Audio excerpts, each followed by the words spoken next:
नमस्कार बच्चों।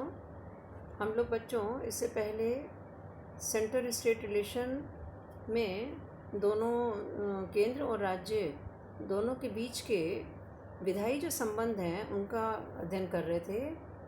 आज हम भारतीय संघ में केंद्र राज्य प्रशासनिक जो संबंध हैं उनका हम अध्ययन करेंगे। Centre state administrative relations. देखिए, आपको मैं बताना चाहूँगी कि भारतीय संविधान का जो 11वां अध्याय है उसमें 11वां जो भाग है उसके दूसरे अध्याय में केंद्र तथा राज्यों के बीच प्रशासनिक संबंधों की चर्चा की गई है। संविधान का अनुच्छेद जो 73 है उसके अनुसार केंद्र की जो प्रशासकीय शक्ति है वो उन विषयों तक सीमित है जिन पर संसद को विधि निर्माण का अधिकार प्राप्त है। इसी प्रकार संविधान का आर्टिकल 162 जो है उसके अंतर्गत बताया गया है कि राज्यों की जो प्रशासकीय शक्तियां हैं वो उन विषयों तक सीमित हैं जिन पर राज्य विधानसभाओं को कानून बनाने का अधिकार है। समवर्ती सूची के विषयों के संबंध में प्रशासनिक अधिकार साधारणतः राज्यों में निहित है, किंतु इन विषयों पर राज्य की प्रशासकीय शक्तियों को संघ की ऐसी प्रशासनिक शक्तियों द्वारा सीमित रखा गया है जो या तो संविधान द्वारा या फिर संसदीय विधि द्वारा प्रदत्त हैं। देखिए, जो प्रशासनिक संबंध हैं उसमें दुर्गादास बसु के जो शब्द हैं वो बहुत महत्वपूर्ण हैं कि संघ सरकार की सफलता और दृढ़ता के सरकारों यानी केंद्रीय सरकार और इकाइयों की जो सरकारें हैं उनके बीच अधिकाधिक सहयोग तथा समन्वय पर निर्भर करती हैं। भारतीय संविधान निर्माता इस तथ्य से परिचित थे और इसीलिए प्रशासनिक संबंधों की व्यवस्था करते हुए उनके द्वारा इस बात का ध्यान रखा गया कि राज्यों के प्रशासनिक तंत्र पर संघ का नियंत्रण बना रहे और संघ एवं राज्यों के बीच कम से कम संघर्ष की संभावना रहे, उनमें तनाव कम से कम रहे। तो इस तरह से केंद्र तथा राज्यों के जो प्रशासनिक संबंध हैं उसको दो वर्गों में विभाजित किया जा सकता है। पहला जो है अध्ययन की दृष्टि से राज्यों के ऊपर संघीय नियंत्रण किस प्रकार से रहता है, और दूसरा है केंद्र राज्यों के बीच में मतभेद जो हैं वो किस किस कारण से रह सकते हैं और उनके निवारण की विधियां कौन सी हैं। देखिए, राज्यों के ऊपर संघीय नियंत्रण के जो उपाय हैं उसमें हम अध्ययन करना चाहेंगे कि साधारण काल में यद्यपि राज्य सरकारों को समानतः अपने क्षेत्र में पूर्ण सत्ता प्राप्त होती है, फिर भी केंद्रीय सरकार कुछ सीमा तक उन्हें नियंत्रित करती है और जो नियंत्रण के जो साधन हैं वो इस प्रकार से हैं। जैसे राज्य सरकारों को निर्देश देने का, केंद्र द्वारा राज्य की जो सरकार है उनको निर्देश आदर्श संघीय व्यवस्था के प्रतिकूल है,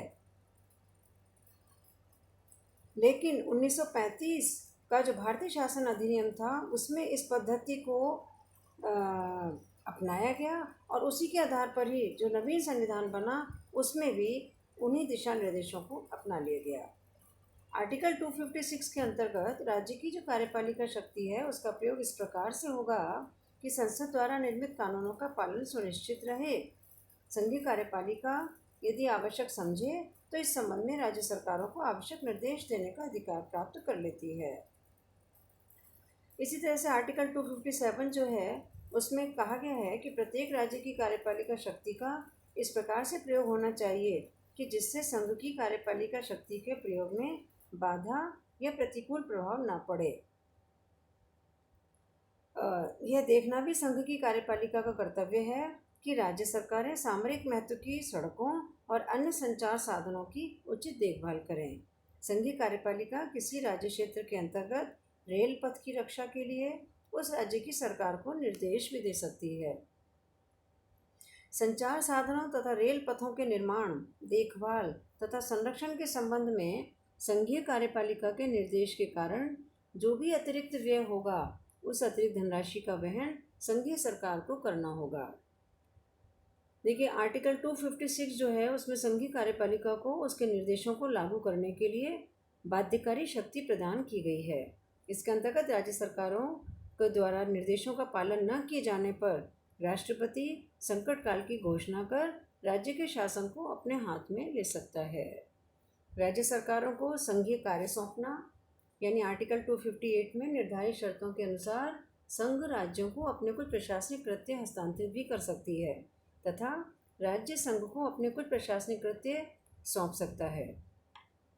यानी केंद्र सरकार राज्य की सरकार को और राज्य की सरकार केंद्र को कुछ प्रशासनिक कृत्य सौंप सकते हैं। संघीय सरकार द्वारा राज्य सरकारों को अपने प्रशासनिक कृत्य सौंपे जाने पर इन कृत्यों को संपन्न करने में जो खर्च भी होगा तो उसका जो वहन है, खर्चा जो उठाएगी वो संघीय सरकार ही उठाएगी, संघीय सरकार ही उसको वहन करेगी। अखिल भारतीय सेवाएं।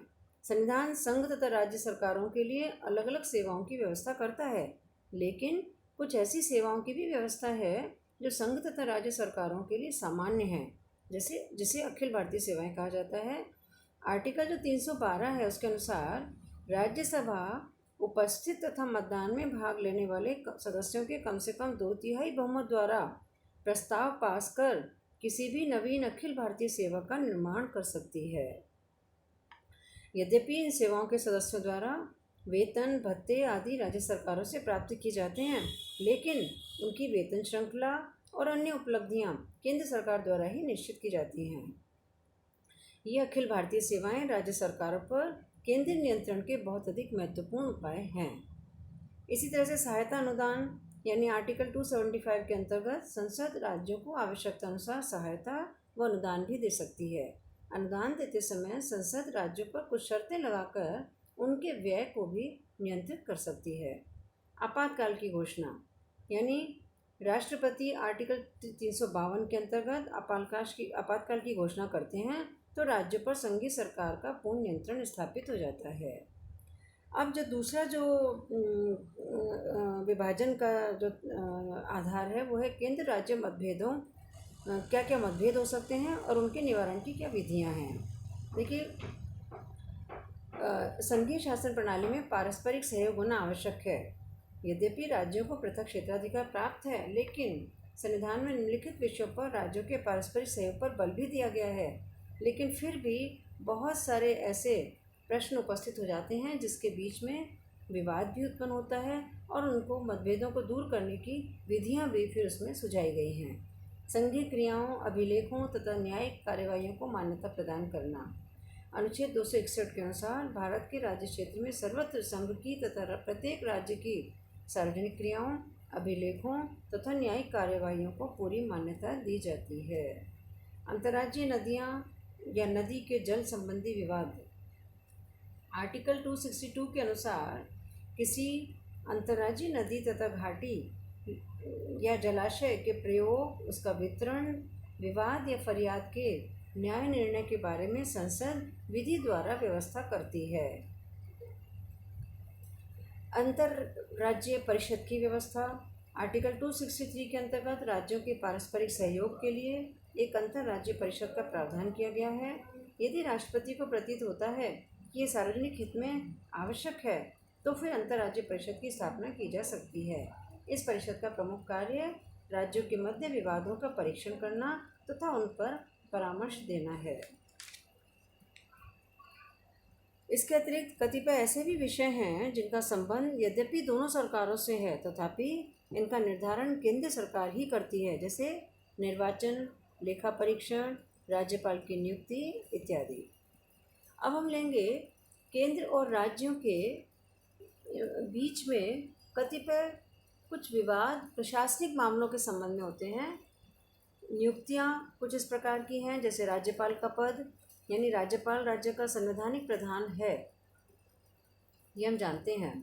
लेकिन राज्यपालों के जो अधिकार, उनके अधिकार क्षेत्र है, नियुक्ति का तरीका है आदि को लेकर के केंद्र और राज्यों के बीच में बहुत अधिक मतभेद दिखाई दिए हैं और राज्यपालों ने सुनिश्चित लोकतांत्रिक अभिसमयों का पालन भी नहीं किया, ऐसा भी आभास होता है। और केंद्रीय सरकार के एजेंट की भूमिका का निर्वाह करने में भी उन्होंने अपने कर्तव्यों का निर्वहन नहीं किया। तो यानी कुछ इस प्रकार केंद्र और राज्यों के बीच में विवाद उत्पन्न होते हैं राज्यपाल की नियुक्ति, उसके क्षेत्र, उनके कार्य, उनकी शक्तियों को लेकर के। इसी तरह से अखिल भारतीय जो सेवाएं हैं उनके संबंध में भी, यानी ब्यूरोक्रेसी के संबंध में भी कुछ केंद्र राज्यों के बीच में कभी कभी मतभेद दिखाई देते हैं। यानी नौकरशाही एक ऐसा प्रशासनिक विषय है जिस पर केंद्र तथा राज्यों के बीच में मतभेद दिखाई देता है। भारत में अखिल भारतीय सेवाओं के माध्यम से संघ सरकार राज्यों पर नियंत्रण भी रखती है। देखिए, आरोप ये लगाया जाता है कि अखिल भारतीय सेवाओं के गठन से संबंधित कि राज्य सरकारों ने ऐसा ऐसा कहा है कि अखिल भारतीय सेवाओं के कर्मचारी केंद्र सरकार के एजेंट होते हैं तथा वे राज्य की नीतियों को ठीक ढंग से लागू नहीं करते हैं। अखिल भारतीय सेवाएं राज्यों की स्वायत्तता को कम करती हैं, ऐसा भी समय समय पर महसूस किया गया है और आरोप लगाया गया है। अखिल भारतीय सेवाएं केंद्र राज्य संबंधों में कटुता बढ़ाने का कारण इसलिए बन जाती हैं क्योंकि वे उनकी नियुक्ति, पदोन्नति और अनुशासनात्मक कार्यवाहियों के मसलों पर केंद्र सरकार पर निर्भर करती हैं और राज्यों के प्रति उनका जो दृष्टिकोण है वो उस तरह से दिखाई नहीं देता, या भावना जो है वो उस तरह से दिखाई नहीं देती जैसा कि उनसे आशा की जाती है। इसी तरह से कानून और व्यवस्था के जो मसले हैं उस पर भी समय समय पर राज्यों को केंद्रीय निर्देश प्राप्त होते रहते हैं और केंद्रीय हस्तक्षेप दिखाई देता है। तो यानी आर्थिक नियोजन को लेकर के इस तरह से कुछ इस तरह के मसले हैं, जबकि केंद्र और राज्यों के बीच में तनाव की स्थितियां होती हुई दिखाई देती हैं। देखिए, अब हम लेंगे केंद्र राज्य वित्तीय संबंध। केंद्र राज्य वित्तीय संबंधों में हमें स्पष्ट रूप से देखना होगा कि किस प्रकार से कौन कौन से जो कर हैं वो निर्धारित किए जाते हैं, उनका कैसे वितरण किया जाता है, शक्तियों का, करों से जो प्राप्त आय है उसका विभाजन किस प्रकार से होता है केंद्र और राज्यों के बीच में। तो यानी देखिए, कर निर्धारण, शक्ति का वितरण और करों से प्राप्त आय का विभाजन किस तरह से किया जाता है। भारतीय संविधान में वित्तीय प्रावधानों की जो विशेषताएं हैं उसमें है कि संघ तथा राज्यों के मध्य कर का निर्धारण की शक्ति का पूर्ण विभाजन कर दिया गया है और करों से प्राप्त आय का भी बंटवारा किया गया है। संघ के प्रमुख जो राजस्व स्रोत हैं वो इस प्रकार हैं: निगम कर, सीमा शुल्क, निर्यात शुल्क, कृषि भूमि को छोड़कर अन्य संपत्ति पर संपदा शुल्क, विदेशी ऋण, रेलें, रिजर्व बैंक, शेयर मार्केट, राज्यों के राजस्व स्रोत, प्रति व्यक्ति कर, ये राज्यों के राजस्व स्रोत हैं, प्रति व्यक्ति कर, कृषि भूमि कर, संपदा शुल्क, भूमि और भवनों पर कर, पशुओं और नौकाओं पर कर, बिजली के उपयोग तथा विक्रय पर कर, वाहनों की चुंगी आदि पर कर, इन पर राज्य के राजस्व स्रोत है ये।